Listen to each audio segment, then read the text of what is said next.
enfrentar os traficantes? Manter a proibição resolve? O consumo deve deixar de ser crime ou deve ser punido com rigor? A polêmica já chegou ao Supremo Tribunal Federal e o Fantástico ouviu especialistas nesse debate nacional que ganhou força essa semana. Afinal, o que fazer com o consumo de maconha no Brasil?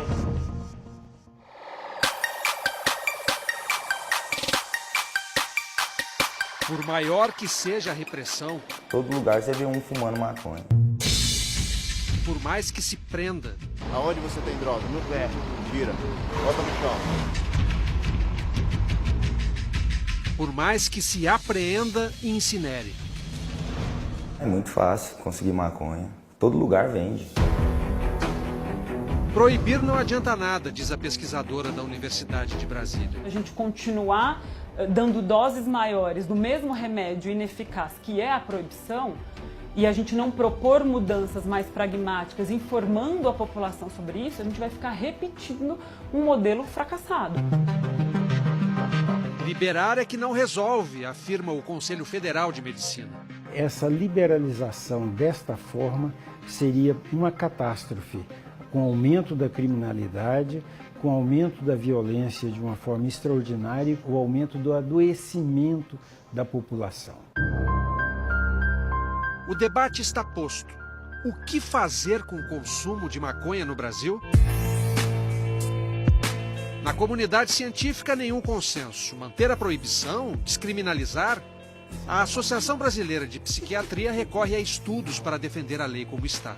Menina de 17 anos que fuma um cigarro de maconha por semana, ela sai de 25% da prevalência de ter depressão e pula para 75%.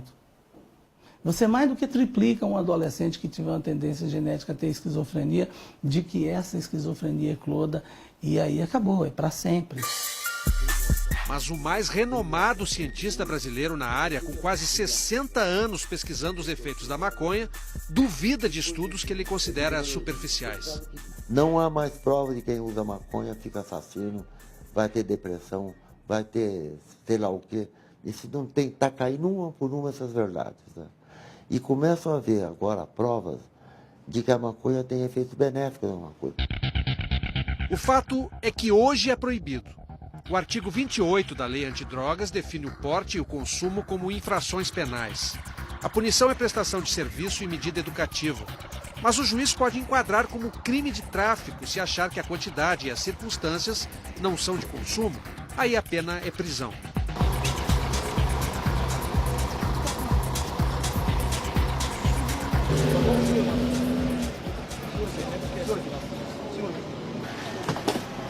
Onde a rola aí? Dos 668 mil presos no Brasil, quase um terço, 182 mil, cumprem pena por tráfico. 67% são negros e 53% não concluíram o ensino fundamental. O que, para o presidente do Instituto Brasileiro de Ciências Criminais, prova que a lei antidrogas não é igual para todos. Os mais pobres são considerados traficantes e os mais ricos, ou quem faz parte da classe média, acaba sendo beneficiado e enquadrado como posse para uso pessoal.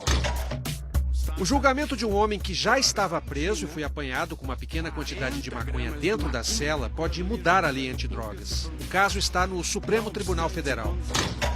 Os ministros Gilmar Mendes, Edson Fachin e Luiz Roberto Barroso acham que a Constituição garante o direito à privacidade e à liberdade individual. Por isso, votaram pela descriminalização do consumo e do porte de maconha. O próximo a votar, ainda sem data, é Alexandre Moraes, filmado aqui destruindo uma plantação de maconha no Paraguai quando era ministro da Justiça. Independentemente de como os outros colegas vão votar, o ministro Barroso quer dar um passo adiante. Legalizar também o comércio da maconha. Com que objetivo?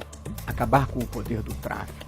O poder do tráfico advém da ilegalidade e faz com que ele seja o poder econômico e o poder político nas comunidades carentes e impedem as famílias de bem de criarem os seus filhos numa cultura de honestidade, porque eles são cooptados pelo tráfico. O que não quer dizer que qualquer um vai poder vender maconha. O ministro propõe que o Estado imponha regras. Significa regular, fiscalizar, cobrar tributo, não deixar fazer publicidade, não deixar vender para menor, ter cláusula de advertência e campanhas de esclarecimento. Além do que, terminar com o fruto proibido também diminuirá a demanda. A reação dos movimentos contrários à legalização foi imediata. A sociedade não quer. Por isso, isso tinha que estar sendo discutido no Congresso Nacional, não no Supremo, com 12 juízes, que não representam a sociedade. O criador da Comissão Antidrogas da OAB de São Paulo acha que a legalização do comércio não enfraquece os traficantes. Não vejo aqui, na visão do ministro Barroso, como isso pode acabar com o tráfico vai migrar, vai aumentar. Você vai ter o consumo permitido, legalizado, mas no outro lado você vai ter o tráfico. E por que o combate ao tráfico, como é hoje, não funciona? Estamos na periferia de Ceilândia, cidade do Distrito Federal a 40 quilômetros de Brasília. Aproximadamente 3,2 kg aí de entorpecente. Dá pra gente ver ali? Aqui. Aí. Ah, tá aqui atrás. O suspeito é maior de idade, mas bota a culpa num adolescente. Droga aí. Esse rapazinho me encontrou no meio da rua, parou e entrou no meu carro, senhor. Com essas embalagens não me falou o que era, não. No meio Com essa da rua, quantidade senhor. você não sabia que era droga? Senhor, tava tudo no saco preto, como o senhor vê, não tinha como eu saber o que era, senhor. O garoto é velho conhecido da polícia. Eu tive lá na sua casa, sua mãe naquela dificuldade toda e você com R$4.000 investindo em droga? Que idade que você tem? Que idade... 16 anos. Você mexe com isso há quanto tempo? Tem 3 anos que eu tô no crime. Aquele menino ali, ele tem 16 anos, ele disse que está há 3 anos lidando com o tráfico, então ele é dos 13.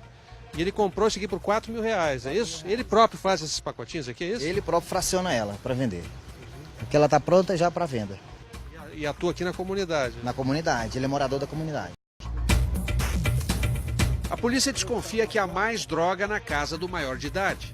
Já tem coisa na casa dele. O pai dele, ele gritou dentro da viatura lá, desesperado. Ó, não deixa entrar não, porque não tem mandado. Os pais do homem saem rapidamente de perto. Com licença, senhor. Daí, eu tô filmando aí, ó. Não, se preocupe, eu quero só conversar um pouquinho. A família se tranca em casa.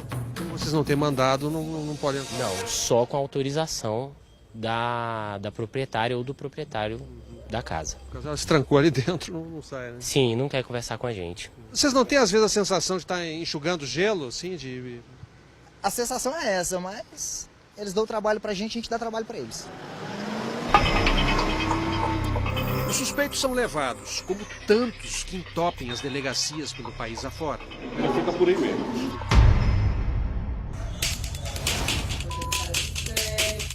Sala da audiência de custódia do Fórum de Recife. Já foi retirada a algema do senhor. Eu tenho o direito de ficar calado. Essa audiência aqui é para saber se o senhor vai continuar preso ou vai responder o processo em liberdade. A audiência seguinte parece sempre repetir a anterior.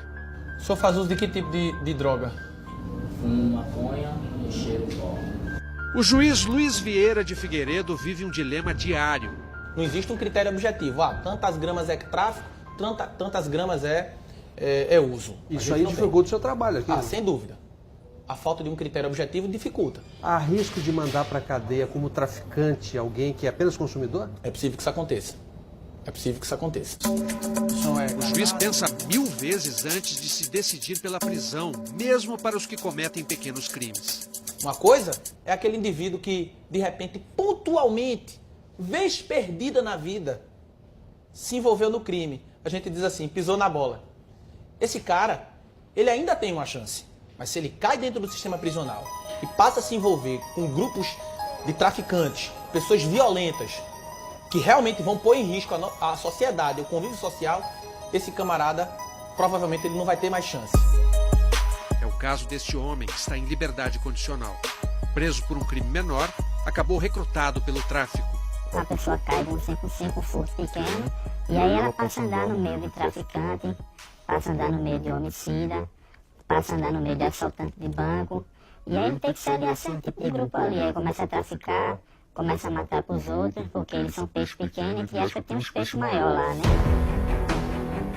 Lá é o complexo prisional do Curado, onde se vê presos circulando livremente, empunhando armas, falando ao celular e, claro, fumando maconha. Nós temos unidades prisionais operando em regime que eu costumo dizer de autogestão. É a Prisões S.A.